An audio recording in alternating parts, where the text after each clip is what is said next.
Battalion 1944 has gone free to play. That's right, the 5 vs 5 arcade World War II shooter that pretty much looked like Counter-Strike Go with a World War II skin. Shroud and Dr. Disrespect and all the big streamers were playing it there for a while, and most of them really had nothing but good things to say about it. And then, like a lot of indie projects these days, the buzz slowly fizzled out.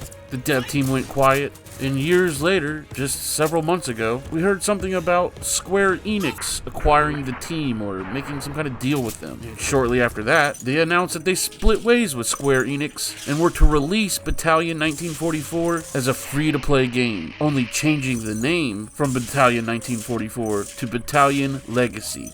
Legacy is a strong word. If you were to ask me, this game's feel, this game's formula, this game's success was literally based on a classic World War II first-person shooter that did exactly this and more than 20 years ago. So we're going to look back into the archives of PC gaming, take a brief look at the predecessors that came before it, and find out exactly whose legacy is it.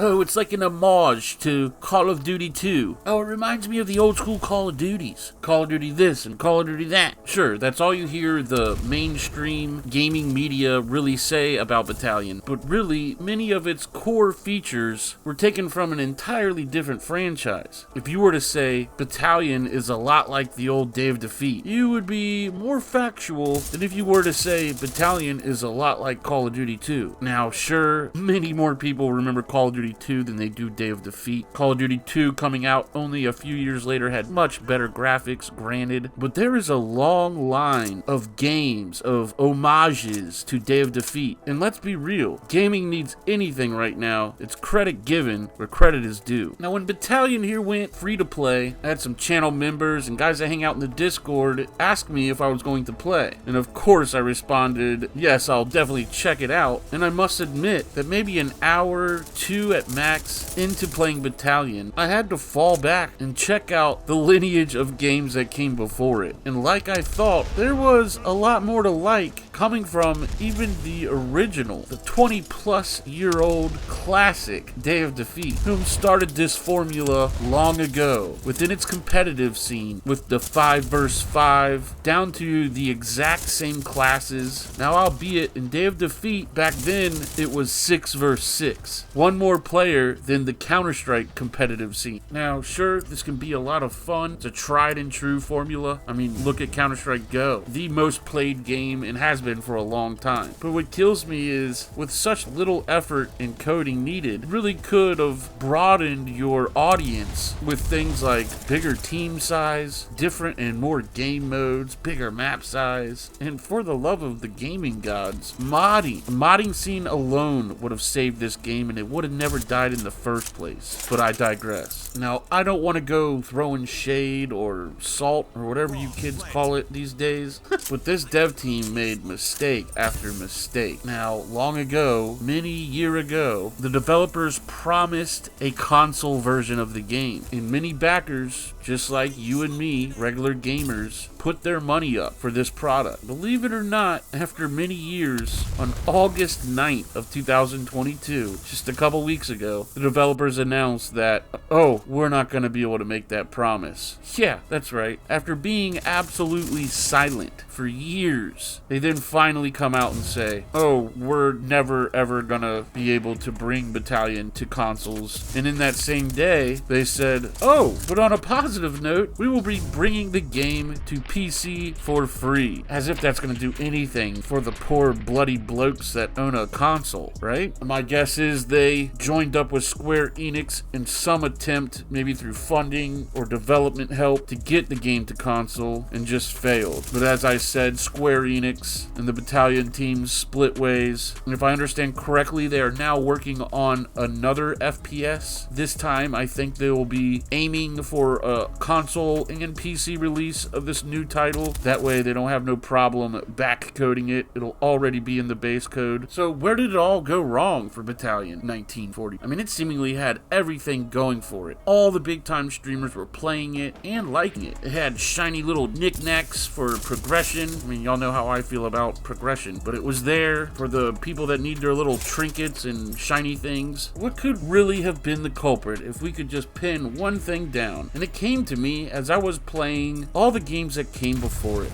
Now, granted, I get it. A big reason the devs narrowed all the gameplay down to pretty much 5 vs 5, team deathmatch or search and destroy, is because they knowingly are going to have a small player base. I get it. However, if you look at these games that have come before it, that have provided 32 player servers, or even more, in-game voice comms. Battalion Legacy doesn't have voice comms, and Day of Defeat did 25 years ago. And the big one, hands down, if this day and age, if you want your game to succeed, the one single feature that will help you do that is providing mod support, period. So I went back and I played these games that came before it, and I must admit, I had a better time with each one. Especially Day of Infamy, we all know we love that one, and the original Day of Defeat. I know Day of Defeat Source has a big following, but for me, Day of Infamy is Day of Defeat 2, going in a more realism direction, no crosshair, more dynamic gameplay. Day of Infamy really is an underrated gem. And I mean, the scoreboard says it all. Take a look at Day of Defeat's numbers, a game that's 25 years old and still kicking, and then next to it, you have Battalion Legacy's numbers, a game that released last week. Yeah, that's right. There's more concurrent players on Day of Defeat. I mean, that really says it all, doesn't it? But then again, you can't mess with the classics. If you want to mimic a classic, mimic a classic. Don't use half the formula, think it's gonna work. Both Days of War and Battalion 1944 had to figure out the hard way. Now, albeit this is not a bad experience, and for what it is, it can be pretty fun. You know, a Counter-Strike Go with a World War II skin, really. And like I said, for the newer players that gotta have progression, it's all there. I mean, heck, you can get a grease gun skin that makes it look like a squirt gun. But at the end of the day, we gotta give Bulkhead credit where credit is due. A pat on the back for doing the littlest they could do, and that's release Battlefield Legacy free to play with no loot boxes or microtransactions, just 100% free, no gimmicks, in the vein of the old classics. Next time, Bulkhead, you want to mimic a classic, don't go halfway, never go halfway, just full on mimic it. Gamers want variety and options, and most importantly, if you won't provide said options, at least provide the tools or the ability to do so ourselves. Bulkhead, if your next release doesn't have modding, the gaming community will collectively bend you over our knee, give you a spanking.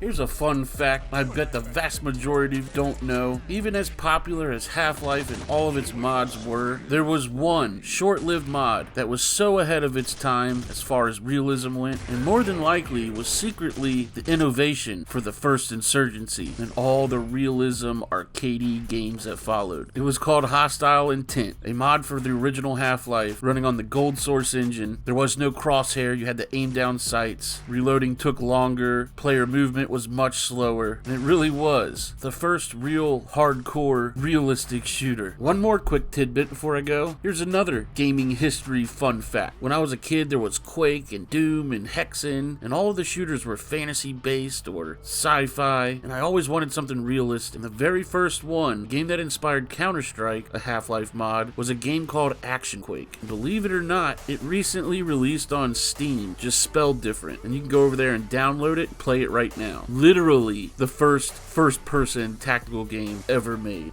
But do let me warn you, those old farts still playing that game are going to pwn you, just so you know.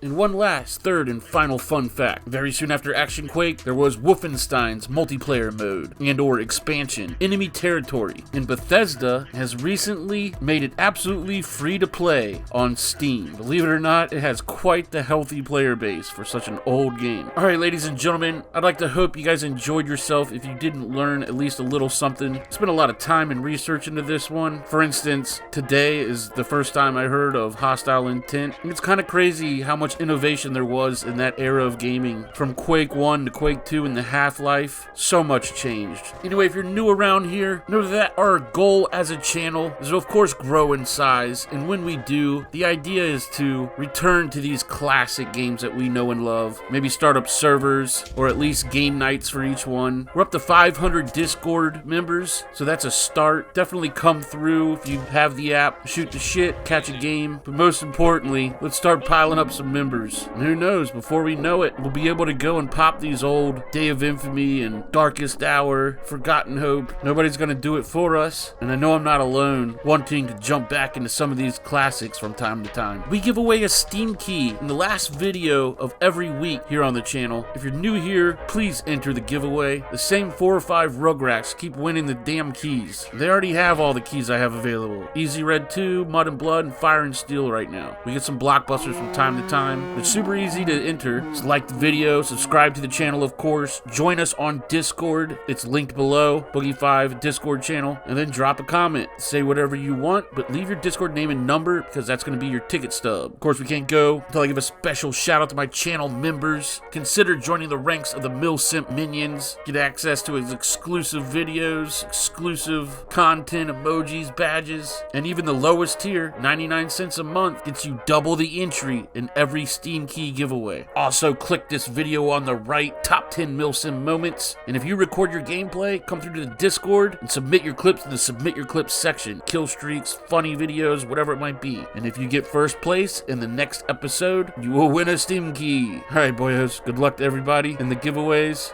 I'll see you boys in the next one. Y'all be good to each other.